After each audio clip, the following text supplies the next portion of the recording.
이번 주에 지난주죠. 지난주에 복음 집회가 있었죠. 복음 집회에서 이제 복된 시간을 많이 보냈는데, 이제 전도 집회, 복음 집회 때 말씀을 들으면은 다시 한번 첫 시대, 저희 믿음의 첫 시간, 그 시간이 다시 한번 기억나는 것 같고요. 이제 다시 한번 초심을 가지게 된 그런 시간인 것 같습니다. 그러니까 어떤 의미로 성도 집회보다 더 중요한 시간이 될 수도 있을 것 같습니다. 그러니까 복음을 듣는 성도들도, 복음을 듣는 구두자들도 중요하지만 성도들도 복음 집회를 들음으로 인해서 다시 한번 내가 주님을 처음 만났을 때 또 우리 생활을 살아감에 있어서 계속 주님을 의지하게 되는, 붙잡게 되는 그런 시간을 갖게 되는 것 같습니다. 이번 복음 집회 때 주제라고 할 수 있죠? 처음에 하셨던 거. 주제가 어린아이가 같은, 천국은 이제 어린아이일 것이다 라는 그 주제를 가지고 자기 말씀을 들었는데요. 이제 어린아이가 이제 무능력자라고 그때 말씀하셨죠. 무능력자, 책임을 질 수 없는 자. 왜냐하면 우리가 책임지는 게 아니고 예수 그리스도께서 책임지시는 것이고, 우리가 그 죄를 감당하는 것이 아니고 예수 그리스도가 죄를 감당하시는 것이고, 그렇기에 우리가 어린아이가 되었을 때 주님을 더욱더 의지하게 되고, 어린아이가 부모를 의지하듯이 저희도 하나님을 더 의지하고 그런 붙잡는 삶을 사는 것 같습니다. 그래서 그거를 기억하면서 말씀을 한번 보겠습니다. 신명기 8장 11절부터 20절입니다.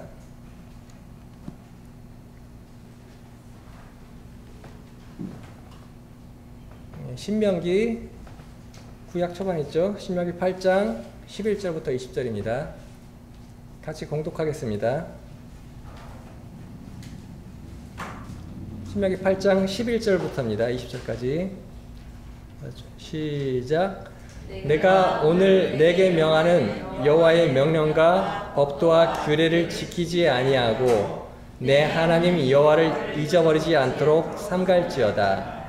내가 먹어서 배부르고 아름다운 집을 짓고 거주하게 되며 또 내와 소와 양이 번성하게 되어 내 은금이 증식되어 내 소유가 다 풍부하게 될 때 내 마음이 교만하여 내 하나님 여호와를 잊어버릴까 염려하노라.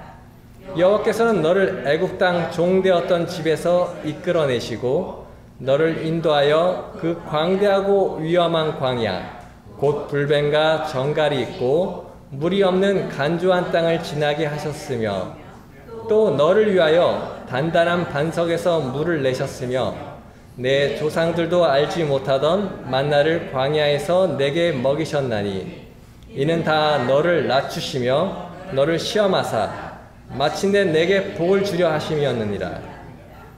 그러나 내가 마음에 이르기를 내 능력과 내 손의 힘으로 내가 이 재물을 얻었다 말할 것이라. 내 하나님 여호와를 기억하라.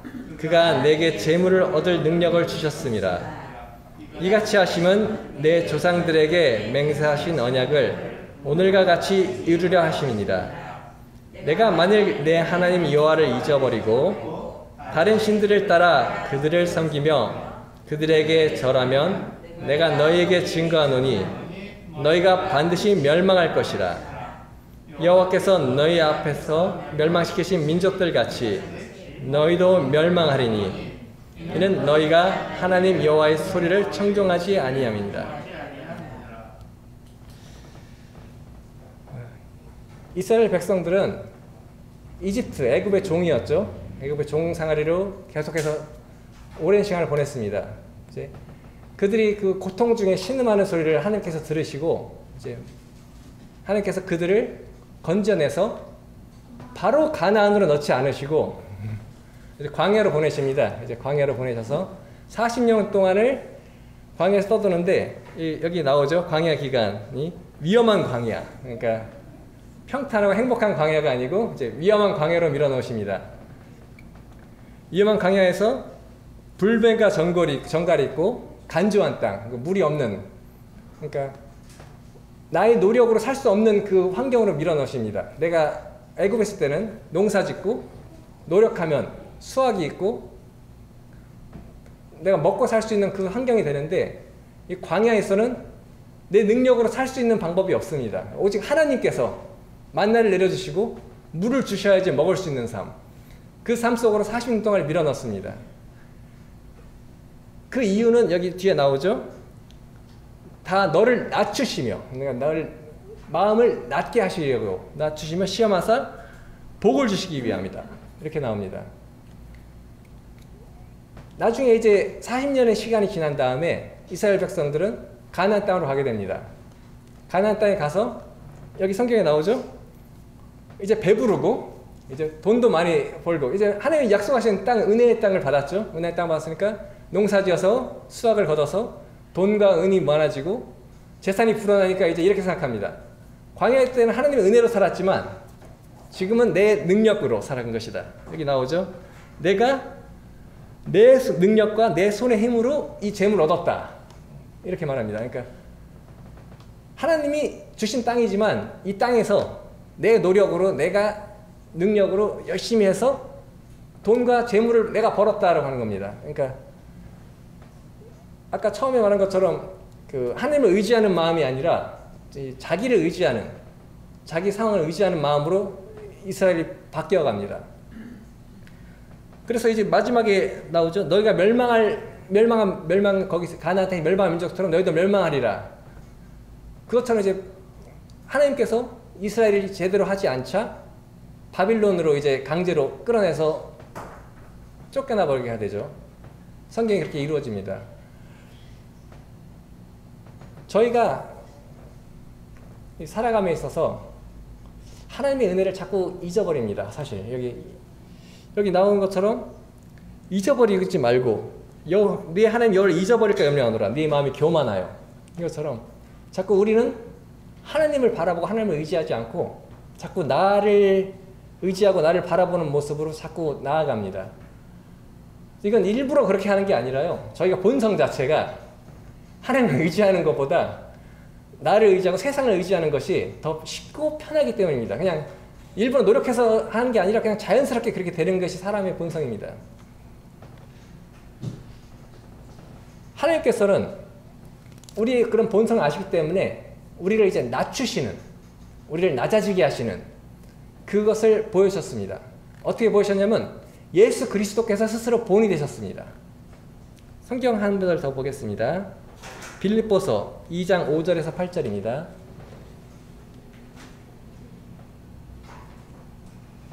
신약성경 빌립보서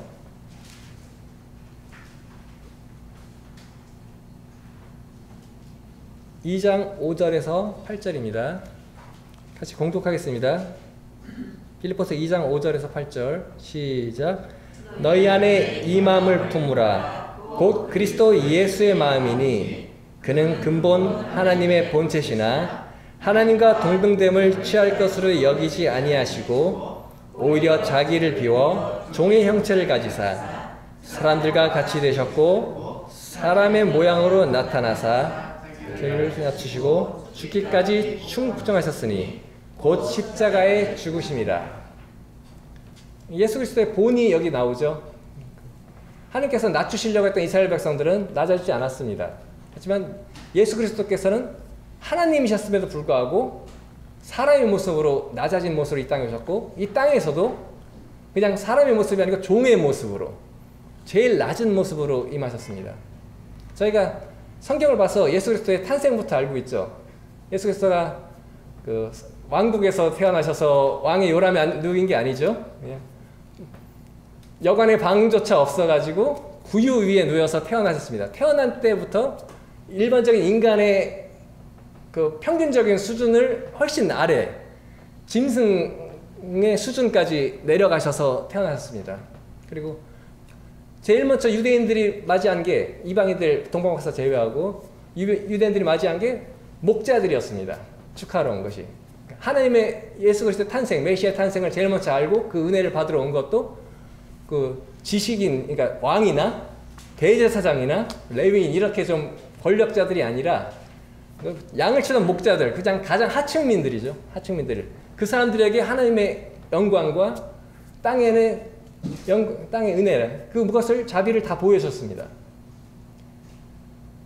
그리고 예수 그리스도의 생애를 보면은 종의 모습으로 나타나심을 많이 보게 됩니다. 제자들의 발을 씻기실 때 허리띠를 동이죠. 왜냐하면 발을 닦아줘야 되니까 띠를 동이는데 이스라엘 역사에서 보면은 발을 닦아주는 종은 그 집 종에서도 제일 천한 종, 가장 낮은 종 중에서도 등급이 있는데 그 주인 옆에서 이제 뭐 기록을 하거나 집사 역할을 하는 종이 있고 뭐 기술적으로 하는 종이 있는데 발을 닦아주는 종은 그 중에서도 제일 천한 종입니다.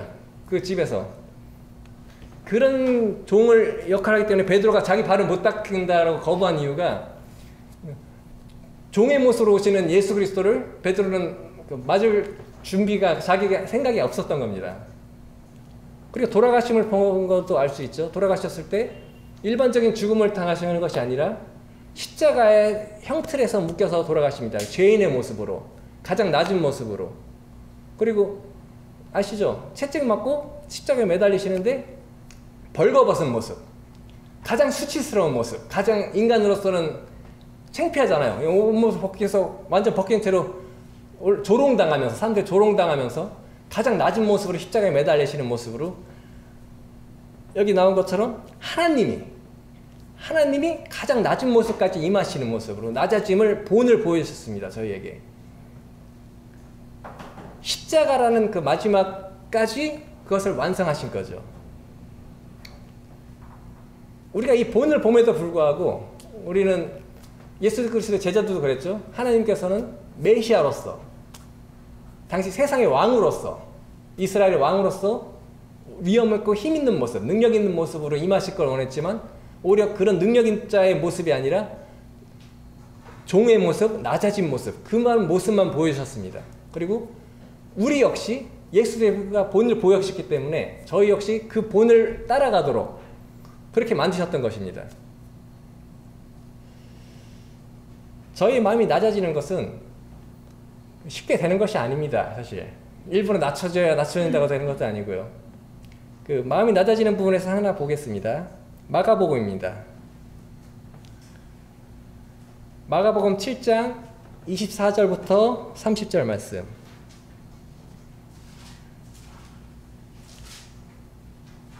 마가복음 7장 24절 30절 공독하겠습니다. 마가복음 7장 24절 30절입니다.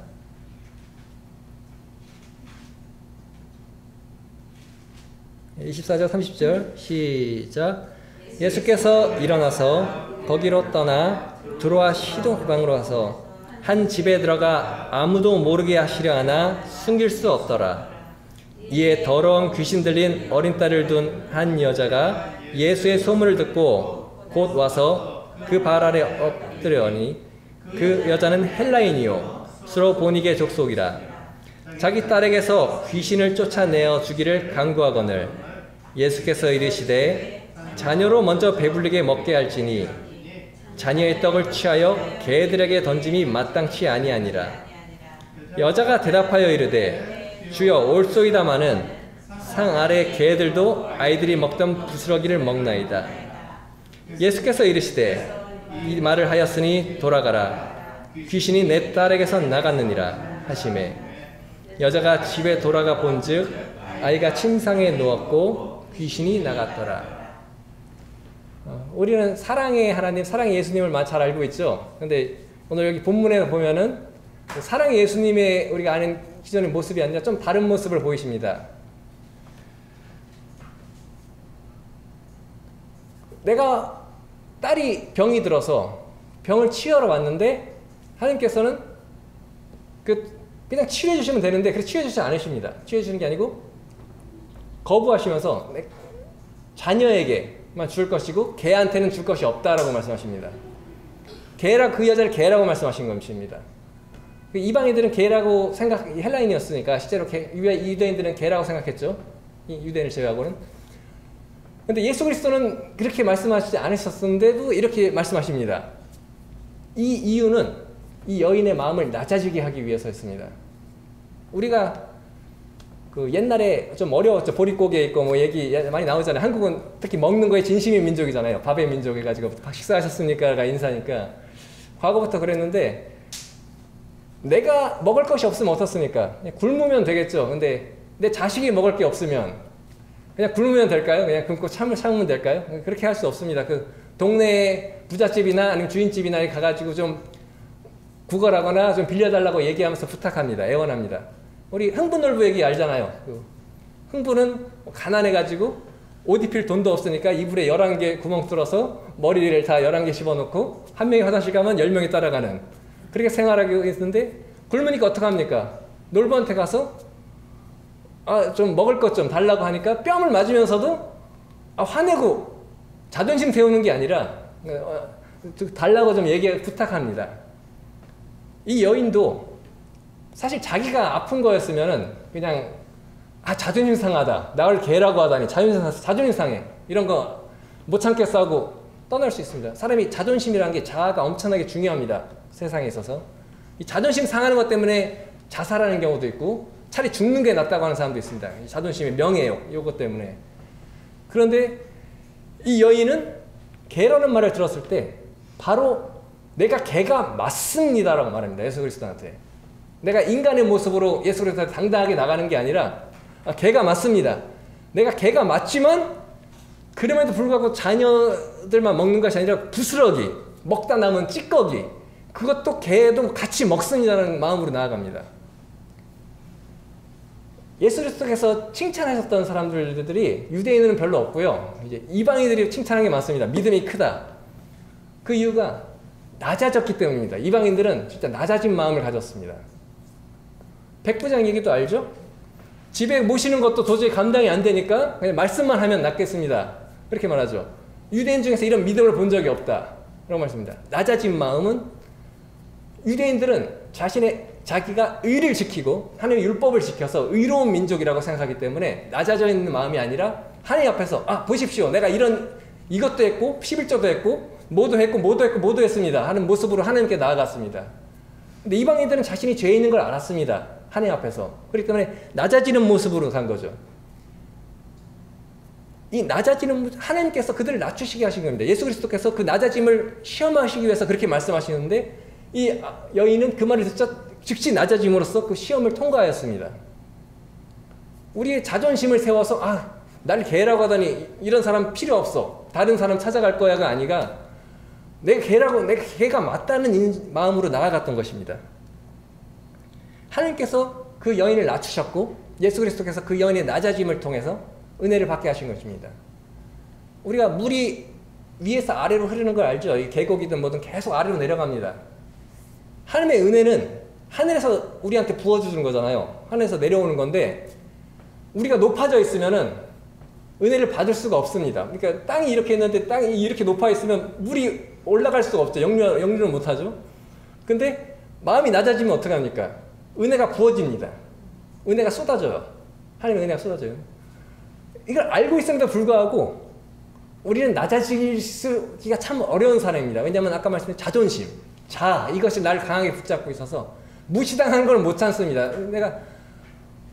내가 조롱당하고 무시당하고 사람들에게 놀림거리가 되는 거, 조롱거리가 되는 거는 그 악몽을 꿀 정도죠. 사실 그런 거 때문에 남자는 군대 갔을 때 위에 오면 이등병 되면 재롱잔치도 해야 되고 위에 사람 위해서 해서 모든 다 내가 자존심 있는 사람이라고 하는 게 아니라 종의 가장 낮은 모습으로 임해야지. 안 그러면 두들겨 맞죠? 낮아짐은 하나님께서 그 환경 속으로 밀어넣어서 그 사람을 낮아지게 하십니다. 그걸 통해서 우리의 낮아짐을 또 알게 됩니다. 이스라엘 백성을 하나님이 선택하셨던 이유가 그들이 능력 있고 뛰어나고 힘이 있는 민족이라 선택하신 게 아닙니다. 성경의 신명기 부분에 나오죠. 너희를 택하시면 너희가 다른 민족보다 수요가 많기 때문이 아니니라. 너희는 모든 민족 중에 가장 적으니라. 가장 작고 보잘것없는 민족이기 때문에 선택하셨다는 겁니다. 하나님께서 이스라엘 민족을.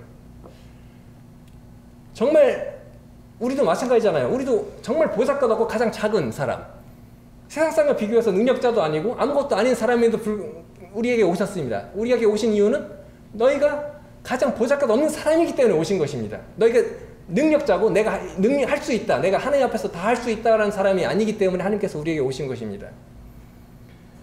또 우리를 그런 길로 이끄십니다. 성경의 많은 인물 중에 그 대표적으로 나오는 그 위인으로 좀 말하기엔 좀 어려운 인물이 한 명 있습니다. 삼손입니다. 삼손이죠. 그 사사기에 나오는 삼손인데 삼손만큼 자기 멋대로 살다가 간 사람이 없습니다. 성경에서 하나님의 능력자 중에서. 근데 히브리서 11장 믿음에 대한 인물에 볼 때 삼손의 이름이 나옵니다. 믿음의 인물로 삼손이 들어갑니다. 자기 멋대로 자기 잘난 맛에 자기 하고 싶은 대로 살아간 사람인데 삼손의 이름이 믿음장에 있다는 게 의아할 수 있는데요. 삼손은 처음에 태어났을 때부터 나실인으로서 하나님의 은혜를 받았고 그 능력을 받고 태어났습니다. 이렇게 시작한 사람도 없습니다. 사실 그 많은 인물 중에서 이렇게까지 태어날 때부터 이렇게 시작한 사람, 뭐 그러니까 침례요한 뭐 이런 얘기 있는데 그 외에는 이렇게 시작한 인물이 없고요. 그 능력이 엄청난 힘이 하나님의 은혜가 충만해서 일을 많이 한 사람도 없습니다. 근데 그 일을 하나님의 일을 한 게 아니라 자기 자신이 원하는 일을 했습니다. 자기 자신의 이익과 사역을 위해서 그 일을 마음껏 썼습니다. 그렇게 하셨을 때 하나님께서 그 머리카락의 비밀을 토설하게 해서 머리를 잘리게 되고 눈을 뽑히는 자리까지 나아가게 합니다. 양눈이 뽑혔을 때 이 아까 말한 그 이방인 여인처럼 아무리 힘이 세도 눈이 없으면은 뭐 할 수가 없습니다. 적을 맞아 때릴 수도 없고 때릴 수도 없고 아무것도 없는 소경된 모습으로 삼손을 만드십니다. 이 삼손은 이 눈의 이름으로 통해 힘을 이름으로 통해 하나님 앞에서 다시 한번 하나님을 의지하는 삶으로 나아가게 됩니다. 그래서 그 결과가 나오죠. 머리카락이 다시 자라기 시작하였다라는 것이 하나님의 은혜가 다시 임하기 시작한 것입니다. 그래서 마지막 때에 삼손이 힘을 줘서 무너뜨렸을 때, 두 기둥을 무너뜨렸을 때 삼손이 평생 노력하면서 살아왔던 삶의 결과보다 그 삼손이 살았을 때 죽인 블레셋인의 숫자보다 마지막 때에 죽인 블레셋의 숫자가 더 많았다라고 성경에서 했습니다. 물론 앞에 했던 능력으로 쓴 것도 하나님께서 그 능력을 주셔서 쓴 것입니다. 그럼에도 불구하고 그 자기 사역을 위해 썼던 거죠. 근데 하나님의 삼손의 열심히 평생의 노력의 삶보다 마지막 하나님께서 그의 낮추심을 통해서 깨닫게 하셔서 쓰게 된 그 힘이 그 결과가 낮추심의 결과가 하나님의 힘이 더 세다는 걸 삼손을 통해서 보여줬기 때문에 그 믿음장에서 삼손의 이름이 들어가시는 것입니다. 제가 지난번에 주일 시간에 야곱에 대해서 잠깐 말씀드렸는데 야곱도 마찬가지죠. 야곱이 낮아지게 된 계기는 환도뼈가 부러진 다음입니다. 환도뼈가 부러지고 나서 그 전까지는 이렇게 하면 도망가고 이렇게 하면 이쪽을 치면 도망가고 이쪽을 치면 도망가고 계획을 계속 세던 야곱이 속이는 자이자 회방하는 자였던 야곱이 이제 아무것도 할 수 없는 도망갈 수 없는 지팡이만 의지하는 하나님만 의지하는 모습으로 바뀜을 통해서 야곱이 낮아지게 되고 하나님을 의지함으로써 그 모든 위기를 넘어가고 그 삶이 비록 험악하였지만 하나님의 은혜 안에 살았던 것을 증명하고 있습니다. 지팡이에 의지했다고 믿음장에 써있죠. 야곱 역시. 그리고 믿음장에 없지만 그러니까 또 하나의 인물을 보겠습니다. 다윗도 한번 보도록 하겠습니다. 다윗은 하나님 마음에 합한 자라고 하나님 마음에 합한 자라는 명칭을 받은 인물입니다. 다윗 역시 골리앗을 때려 죽임으로써 그 명예가 시작됐고 능력이 시작됐고 사람들이 사울은 죽인 자는 천천히요 다윗이 죽인 자는 만만이란 말을 들을 정도로 그 뛰어난 능력을 발휘했습니다. 이렇게 뛰어난 능력을 가지게 된 다윗이 계속해서 승승장구한 아니고 그 뛰어난 능력 덕분에 그 소문 때문에 사울한테 쫓기는 삶을 살게 됩니다. 사울에게 쫓기는 삶을 사는 것도 힘들지만 이제 어디까지 도망가냐면 블레셋 가드 왕까지 가게 됩니다. 원래 골리앗 죽인 골리앗이 블레셋 사람이죠. 근데 블레셋으로 목숨을 부지하기 위해서 가게 되는데 거기서 신하들이 사울은 천천히고 다윗은 만만이다. 이 사람은 주의해야 된다는 얘기를 듣자 무서운 마음에 두려운 마음에 이제 막 침을 질질 흘리면서 여기 이런데 등을 의기적 몸을 의기적거리고 미친 짓을 합니다. 그래서 살아나죠.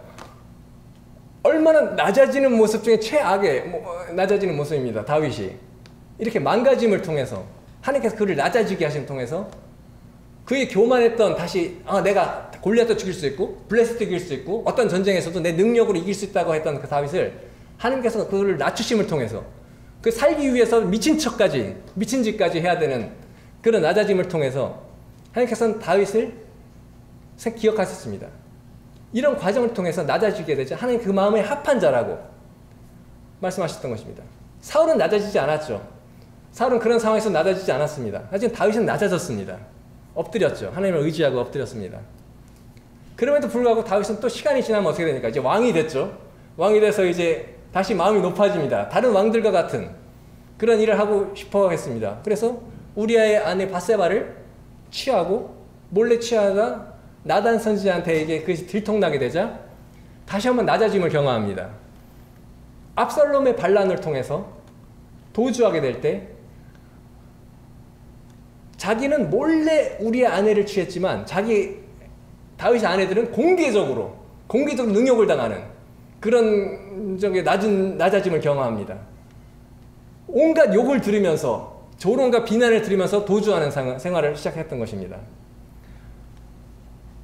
하나님께서 다윗을 낮아지게 자꾸 교만하지 못하도록 그 낮아짐을 침을 통해서 다윗은 계속 회개하고 자신이 교만했다는 걸 기억합니다.